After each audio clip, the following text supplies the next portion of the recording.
सतीश के सिंह जी, ये 90 करोड़ रुपए का मामला मैंने भी आज पढ़ा है कि जिसको लेकर के ये है कि कहाँ से पैसा आया, क्या आया है, तमाम तरह के सवाल भी पूछे गए। अगर आपको याद हो तो अहमदाबाद का एक कोऑपरेटिव बैंक है जिसका स्वामित्व देश के कॉरपोरेशन मिनिस्टर के पास प्रत्यक्ष या कभी प्रत्यक्ष रूप से कभी अप्रत्यक्ष रूप से रहा है। डिमोनेटाइजेशन के ठीक एक दो दिन पहले तक उसमें तकरीबन, अभी यदि मैं पूरी तरह से डेटा मुझे याद नहीं है लेकिन जहां तक मुझे याद आ रहा है 600 से 650 करोड़ के बीच रुपए आए थे। क्या आपको लगता है कि ये सरकार कभी उधर भी जांच करा पाएगी, या भविष्य में कोई सरकार यदि केंद्र में बदलती है तो क्या ये उस मामले में भी ईडी और सीबीआई को उसी तरह पिंजड़ा बंद तोता की तरह इस्तेमाल करेगी वो सरकार जो आज की सरकारें कर रही हैं? देखिए, जिसको जैसा माहौल बन चुका है उसमें जी जहां जिसको मौका मिलेगा वो ये करेगा ही। सब जी। सीख गए हैं और सीख रहे हैं।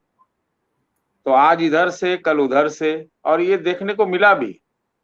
आप महाराष्ट्र में देखिए ना, महाराष्ट्र एक ताजा तरीन उदाहरण है कि कई एक ऐसे मामले हैं जिसमें महाराष्ट्र सरकार ने अलग से जांच की और केंद्र की जी जांच अलग निकलती है वो दोनों। तो ये तो एक परिपाटी बन गई है। एक बात ये है। दूसरा ये है कि कोई मामला इतना लंबा क्यों चलता है भाई? 15-10 साल से तो सुन रहे हैं ये वाला मामला, अचानक से फिर निकल आता है। तो प्रश्न चिन्ह तो वो है, इसमें डाउट नहीं है। और जिसको जहां मौका मिलेगा वो करेगा, है कि नहीं? तो एक तो बात ये हुई। दूसरी बात जो मैं कहना चाह रहा हूं कि आज पहले प्रस्तावना कर लूं। प्रस्तावना में यह है कि देखिए, आज ये 13 तारीख हो, ये तो कांग्रेसी इकट्ठा हो गए। सोनिया गांधी ने डेट 23 की ली है, तो क्या फिर इकट्ठा होंगे? फिर इकट्ठा होंगे। दूसरी बात कि अगर उन्होंने इंदिरा गांधी के वो गोलमेठी चौक वाला बैठे हुए का जो है वहां से कोई एक उत्साह या एक इंस्पिरेशन ड्रॉ किया है, तो क्या कांग्रेस के विरोध में इतनी ताकत थी? और तीसरा सवाल, मुझे आश्चर्य हुआ कि कांग्रेसी इतना इकट्ठा हुए, बहुत इकट्ठा हुए, इसमें कहीं से दो राय नहीं, इकट्ठा हुए। ये आश्चर्य हुआ कि अब ये रोड पर आए। तो अभी तो हमने सुना है कि राहुल गांधी शायद पदयात्रा पे निकलने वाले हैं पूरे देश का। जी। तो वो एक कांग्रेस इसको मौके पे इस्तेमाल कर सकती है, ऐसा देखने को मिल रहा है। और कई ऐसे कारण होते हैं जिसमें एक तरफ से दूसरे तरफ को प्रभावित किया जाता है। तो अभी थोड़ा इंटरेस्टिंग हो गया है। और या फिर ये भी हो सकता है कि जो गडकरी जी ने कहा था ना कि एक थोड़ा विपक्ष मजबूत होना चाहिए, कांग्रेस को मजबूत होना चाहिए, उन्होंने विपक्ष नहीं कहा था, कांग्रेस को मजबूत करने की बात कही थी। तो मजा आता है सत्तासीनों को। अब इस जी पे कांग्रेस के ऊपर निर्भर करता है कि खाली वन ऑफ शो करने से तो इनका होना कुछ है नहीं, क्योंकि ये तो दलदल में फंसी हुई पार्टी है। जयपुर में जो मंथन किया है उस पर कोई काम भी होगा कि बस ऐसे ही? हालांकि मुझे कल बड़ी जानकर एक चीज पता लगी। मैं पटना में था, तो पटना में कल कांग्रेसियों के लिए एक सोशल मीडिया का वर्कशॉप हो रहा था। उसमें कुछ जी। मेरे जानने वाले भी गए हुए थे भाई, दिल्ली से गए हुए थे। हमने कहा भाई यहाँ क्यों आए हो? तो 70-80 कांग्रेसियों को बुलाया गया है सोशल मीडिया का ट्रेनिंग देने के लिए। हमने आए, ये क्या, इधर 13 तारीख को तुम लोग का प्रदर्शन है, तो यहाँ कहाँ घूम रहे हो? तो बोले कि नहीं नहीं, वो दोनों है और साथ साथ होगा। पहले ये सोशल मीडिया का ट्रेनिंग होगा, भर दिन का वर्कशॉप था, और उसमें कुछ बड़े बड़े लोग भी कांग्रेसी जो वहाँ के बचे खुचे हैं कांग्रेस बची जी खुची जो है बिहार में, उससे भी लोग आए थे। तो अभी कह सकते हैं कि राजनीतिक रूप से तो अभी तो चीजें शुरुआत हुई हैं नए सिरे से 24 के लिए। और देखिए ना, कोई भी ऐसा कानूनी चीज या भ्रष्टाचार की चीज सब तो राजनीतिक ही हो जाती है। कौन इसको कैसे भुना ले जाता है, ये बड़ा महत्वपूर्ण। ये तो अब बीजेपी को और मौका फिर मिलेगा ना कि देखो जी, ये लोग तो हेराल्ड में 2 नंबर का काम किए हुए हैं, तो वो प्रचार करने में सफल होते हैं ये। या फिर कांग्रेस वाले कहते हैं कि देखो जी, हाउंडिंग कर रहे हैं, विछंट हो रहा है, और जो आप लोग कह रहे हैं कि भाई भाजपा का तो कोई धरा ही नहीं जाता है, उसके ऊपर कुछ नहीं होता है। तो कोई रस्साकसी कैसे होती है, पॉलिटिकल सतीश जी, पोजिशनिंग हम और ये बात उसमें। इसलिए कह रहे हैं, नरसिम्हा राव के जमाने में जैन हवाला कांड आया था। उस वक्त क्या कांग्रेस, क्या भाजपा, क्या जनता दल, सब के सब पर पार्टी के लोग पकड़े गए थे। नरसिम्हा राव की अपनी कैबिनेट के कई लोगों की बलि ली गई थी उसमें, चाहे विद्याचरण शुक्ल हो या माधवराव सिंधिया हो या पी शिवशंकर हो, विपक्ष से लाल कृष्ण आडवाणी हो, यशवंत सिन्हा हो, दिल्ली के सीएम मदन लाल खुराना हो, एस.आर. बोमई और शरद यादव हो, हर पार्टी के लोग थे। लेकिन ये कौन सी सीबीआई ईडी है जिसमें भारतीय जनता पार्टी को एक तरह से एक्सोनरेट कर रखा है? मैंने आपसे कहा तो कि जिसके हाथ में सत्ता है वो अपने अपने ढंग से सब काम कर रहा है, करेगा। ये नई प्रवृत्ति है, नई चाल चलन है। ये इसमें आपको आश्चर्य होने की जरूरत है तो नहीं, बिल्कुल नहीं। क्योंकि अब एकदम राजनीति जो है ना वो डेमोक्रेसी से ऊपर चली गई। ये एकदम से मतलब समझिए कि कब्जा करने वाली बात है। अब वो कोई देख नहीं रहा है कि कौन सिद्धांत है, क्या है। जीतना है जी, चुनाव से जीतना है, सत्ता रखनी है, और सत्ता का पूरा जो है आप इस्तेमाल करें या उपयोग कहें या दुरुपयोग कहें, जो भी है वो कर रहा है। और मैं ये देखिए इसमें मेरा थोड़ा सब लोगों से अंतर हो जाता है। मैं नेशनल हेराल्ड के कानूनी पक्ष के बारे में, जांच पड़ताल के बारे में बिल्कुल जा ही नहीं रहा। इतना ही बस जरूर कहूंगा कि 15 साल से यही चल रहा है, ये तो जरूर कहूंगा।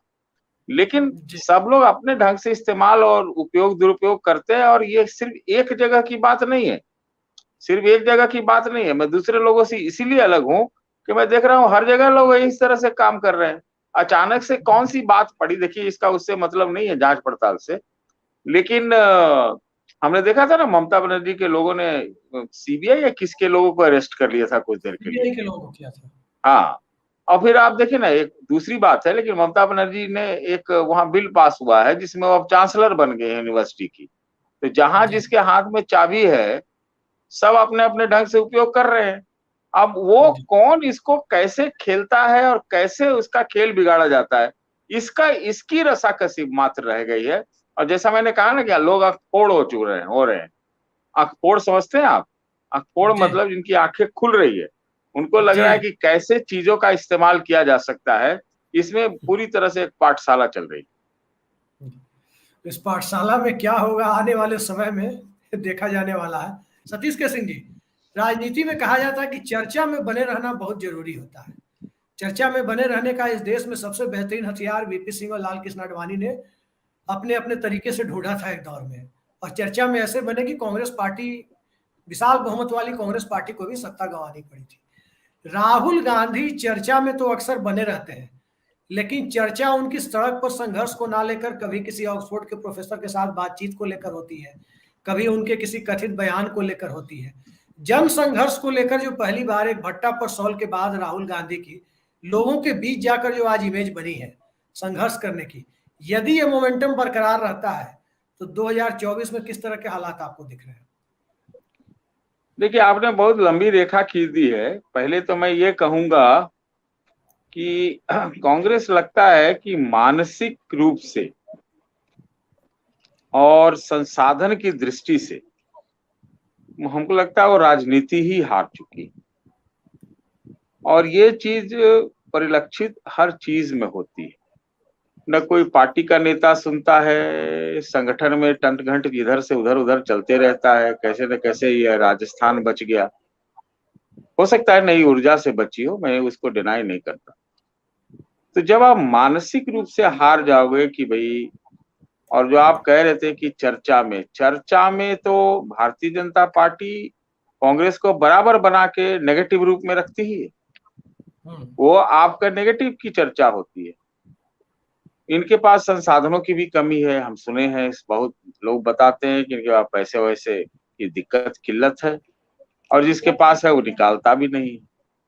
तो जैसे तैसे ये भी एक समस्या आ गई है। तो मानसिक रूप से जो एक ऑल्टरनेटिव मॉडल होता है कि अगर ये स्थिति है तो हमको क्या करना चाहिए, इस पर वो लोग मंथन करें, उस पर उसका तौर तरीका तैयार करें, तब जाके बात तो बन सकती है। तो तब आपका आदमी जो है मुजफ्फरपुर में भी दिखेगा, मोतिहारी में भी दिखेगा। लेकिन जब ऊपर में ही चीजें सिमट गई हैं और वहां से कोई एक संचार नहीं हो रहा है, थका हारा हुआ सा हिसाब किताब लगता है, मानसिक रूप से और लगता है कि हार चुके हैं कि अब लड़ेंगे कैसे। तो राहुल गांधी जितनी ऊर्जा दिखाते थे वो ऊर्जा नहीं दिख रही है मुझे। अब वो एक ज्यादा फिलोसफर हो गए, और फिलोसफर और प्रैक्टिकल पॉलिटिक्स में बहुत ज्यादा अंतर है। जी। फिलोसफी में कौन कहेगा कि राहुल गांधी ने अच्छे मुद्दे नहीं उठाए, बहुत सारे अच्छे मुद्दे उठाए, लेकिन वो कंसिस्टेंसी की का क्वेश्चन आ रहा था। वो देखते हैं कि उनके अगल बगल कैसे लोग हैं, वो देखने लग जाते हैं, वो देखने लग जाते हैं कि कौन उनका साथ देगा नहीं देगा। ये तो कांग्रेस में ही सत्ता का संघर्ष चलता रहा ना, सीज विद इन थी कांग्रेस, अंदर से ही एक पार्ट दूसरे पार्ट को लेकिन काटने में बुरी तरह से लगा हुआ था। सुनिए ना। सतीश जी, एक मिनट, बस बस मैं 10 सेकंड इंटरफेयर कर रहा हूँ इस मामले में, इंटरप्ट कर रहा हूँ 10 सेकंड। ये जो आप कह रहे हैं सत्ता का संघर्ष, 52 सीटों पर जाने के, कांग्रेस के जाने के बावजूद अभी भी वो फुटेज कांग्रेस पार्टी के अंदर से सामने नहीं आई है जो फुटेज उमा भारती ने मीडिया के सामने 138 लोकसभा सीटों वाली भाजपा की ला दी थी। तो इस मामले में तो कांग्रेस पार्टी को बेहतर माना जाएगा। देखिए, एक आध केस मत लीजिए, आम तौर पर जो सत्ता बहुत दिनों कांग्रेसियों के पास रहा और वो कल्चर लुटियन दिल्ली की रही, उसमें ये लुटे, क्योंकि वहां चाटुकारिता, क्या कहते हैं, दरबार लगाना, वहीं से सब चीजें तय होना, जन संघर्ष, जन भागीदारी, प्रदर्शन, ये सब कुछ है ही रहा ही नहीं पहले, इनको आदत भी नहीं वैसे करने का। उनके लिए एक जन प्रदर्शन और इस तरह की चीजें करना भी, आप समझिए, लगता है कि इतना बड़ा इवेंट है, इतनी बड़ी चीज हो गई, बाप रे बाप। जबकि उनकी हालत जैसी है, अपने को राष्ट्रीय पार्टी कहते हैं, उनको तो लगातार ऐसे करना चाहिए था, लेकिन उनके बस की नहीं है। इसलिए मैंने कहा ना कि मानसिक रूप से हार गए। अच्छा, पोटेंशियली भारतीय जनता पार्टी को पता है कि ये पार्टी खड़ी हो सकती, इसलिए वो इनका डिमोरलाइजेशन कैंपेन बराबर चलता रहता है कि कहीं से कोई रास्ता मत दो कि खड़े हो जाए। ना वो फाइनेंशियली खड़े हो, ना ऑर्गेनाइजेशनली खड़े हो, ना इनके नेताओं के बीच में हर 2 महीने पर एक आदमी को मिला लेते हैं, छोड़ के चले जाते हैं कांग्रेस पार्टी वाले। इनकी दुर्गति तो हो गई।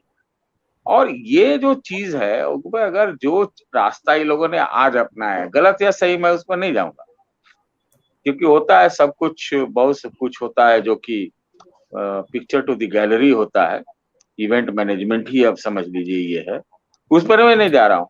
लेकिन ये चीजें उनको दिखानी तो पड़ेगी ना, कहाँ से क्या कर लेंगे, उनको तो करना है। अच्छा, मान लीजिए इनके पास पैसा नहीं, तो क्या कम्युनिस्ट पार्टी भी तो अपना प्रचार करती है, ऑर्गेनाइजेशनली मजबूत रहती है। ये सीपीआई एमएल वाले बिहार में क्या करते हैं, हमको तो नहीं लगता एक आध, लेकिन वो हर 2 महीना 4 महीना पर पटना पहुंच जाते हैं, हजारों लोग लेके पहुंच जाते हैं भाई। वो हार्डिंग रोड, वेली रोड पे रोक लिए जाते हैं, लेकिन वो लाल झंडा जो है ना, ऐसे तख्ती लेकर के पहुंच जाते हैं। कांग्रेसी वाले कहाँ पहुंचेंगे? वो अब तो ठंडा ठंडा मौसम में अपना बढ़िया बढ़िया, गर्मी जो है उसमें ठंडा ठंडा मौसम में वर्कशॉप वर्कशॉप करा लिए तो ठीक है, अच्छा कपड़ा पहना, सुबह हो गया, दोपहर शाम तक झूठ सच काम हो गया। वो कुछ कमिटेड टाइप के ये लोग नहीं है। तो ये नेता जो है, इनको ये एक शौक है इनका, वो वाला इनके साथ दिक्कत आ गया है। ये जमीनी कार्यकर्ता है ही नहीं इनके पास, कुछ नहीं है, न कोई कार्यक्रम है, न कोई नीति है, न कोई एक संचालन है, न ऊपर से मार्गदर्शन है, न कोई हाई कमांड है वो कहने के लिए। सिर्फ इतना बड़ा हाई कमांड है कि वो उसका कोई कमांडे नहीं है। तो इसलिए दूर से मतलब क्या कहे, संवादहीनता है, लोगों में मिलन जुलन नहीं है, ये इनकी पार्टी की दिक्कत आ गई। तो हम कहेंगे कि कांग्रेस जो है बहुत दिक्कत में तो है ही। क्या हो गया जयपुर के बाद, इतना दिन तो हो गया, कुछ लग रहा है कि कुछ हुआ क्या? नहीं तो ऐसा लग रहा है कि अगर कम्युनिस्ट पार्टी चाइना का होता है ना एक कन्वेंशन, इनको तो ऐसे करना चाहिए था कि भाई हम तो लुट पुट चुके हैं, वहां से उठाओ।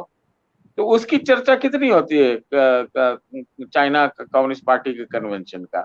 तो कौन सा इंडिया कम है? वो तो और डेमोक्रेसी है। तो वो कुछ करके दिखाना चाहिए था ना, कि हो गया 2 दिन पहुंच गए, रिजॉर्ट हो गया, कोई बयान पढ़ दिया, कोई रेजोल्यूशन पास हो गया, उसके बाद फिर ढाक के 3 पास, ढाक के 3 पास।